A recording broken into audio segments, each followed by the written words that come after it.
നീ അറിഞ്ഞില്ലല്ലോ, ഒരു ഉഗ്രൻ കഥാപാത്രം ലാൻഡ് ചെയ്തിട്ടുണ്ട് ഇവിടെ. ഇന്ന് നമ്മുടെ കൂടെയുള്ള guest age is just A number എന്ന് തെളിയിച്ചുകൊണ്ടിരിക്കുന്ന ജീവിതത്തിലേക്ക് പ്രവേശിച്ചിട്ടും തന്റെ ആഗ്രഹങ്ങൾ ഇന്നും കീഴടക്കുവാൻ വേണ്ടി ഇന്നും ഹാർഡ് വർക്ക് ചെയ്തുകൊണ്ടിരിക്കുന്ന ഒരു പെൺപുലി അല്ല, സോഷ്യൽ മീഡിയ ഒന്നാകെ തരംഗം സൃഷ്ടിച്ച മലയാള സിനിമയെ ഒരു കാലത്ത് പിടിച്ചു കുലുക്കിയ നായിക ഒരു നീണ്ട ഇടവേളയ്ക്ക് ശേഷം വീണ്ടും കുലുക്കാൻ കടന്നു വരികയാണ്. ഒരു പെൺ സിംഹം എന്ന് വിളിക്കാനാണ് എനിക്ക് ഇഷ്ടം. Welcome back to our show. നമ്മുടെ എല്ലാ രോമാഞ്ചമായ നിമിഷ ബിജോ. ഹായ്.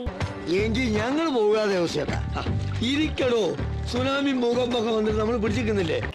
അപ്പോൾ ഈ ഒരു 6-7 മാസങ്ങൾക്ക് മുൻപ് ഭയങ്കര തരംഗമായിട്ടുള്ള ഒരു സാധനമായിരുന്നു ചേച്ചിയുടെ പുലികളി എന്ന് പറയുന്നത്. സോ എന്താണ് ആ പുലികളിയിലേക്ക് നയിച്ച ആ ഒരു മോട്ടീവ്? ബിസിനസ് എന്താന്ന് ചോദിക്കരുത്, 100 കൂട്ടം ബിസിനസ് അല്ലയോ കാണിച്ച് ജീവിക്കുന്നത് കാണാൻ ആളുണ്ടായിട്ടില്ലേ? അതെ അതെ, ആ മുഖത്ത് എഴുതി വെച്ചിട്ടുണ്ട്, ആർക്കും വാരിക്കോരി കൊടുക്കുന്നവളാണ്. ആരും കാണാനില്ല, എനിക്ക് ആരും സപ്പോർട്ട് തരുന്നില്ല എന്നുണ്ടെങ്കിൽ ഞാൻ കാണിക്കൂടെ? ഇല്ല, ഞാൻ എന്റെ വീട്ടിലിരിക്കല്ലേ ഉള്ളൂ. പരമാർത്ഥം നല്ല തങ്കപ്പെട്ട സ്വഭാവം.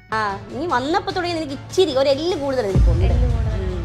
വേണ്ടാട്ടോ, നീ ചായ അടിച്ചാ മതി, നീ എന്നെ അടിക്കാൻ നിൽക്കണ്ട. ഞാൻ നിങ്ങൾ വന്നപ്പോ തുടങ്ങി മാന്യമായുള്ള റിപ്ലൈ ആണ് ഞാൻ തന്നുകൊണ്ടിരിക്കുന്നത്.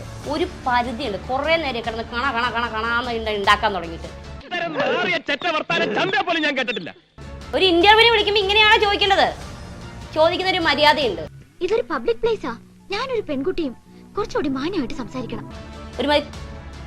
ഒരു ചോദ്യം ചോദിച്ചിട്ട് വന്നിട്ട് മേലാക്കി പിടിച്ചോണ്ടല്ലോ.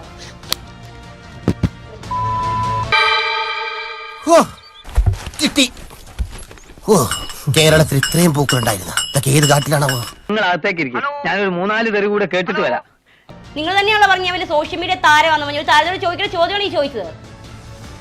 ദേഷ്യം ഞാൻ മോന്തയടിക്കാൻ പൊളിക്കും ഞാൻ. സത്യം പറഞ്ഞാ എനിക്കുള്ള കൊല്ലാൻ തോന്നി. സാധിക്കൂല മോളെ, അത്ര പെട്ടെന്ന് ചാവണ സൈസ് അല്ലേ. ആരും വിളിച്ചില്ലല്ലോ, എനിക്ക് തോന്നിയതായിരിക്കും. പോട്ടെ.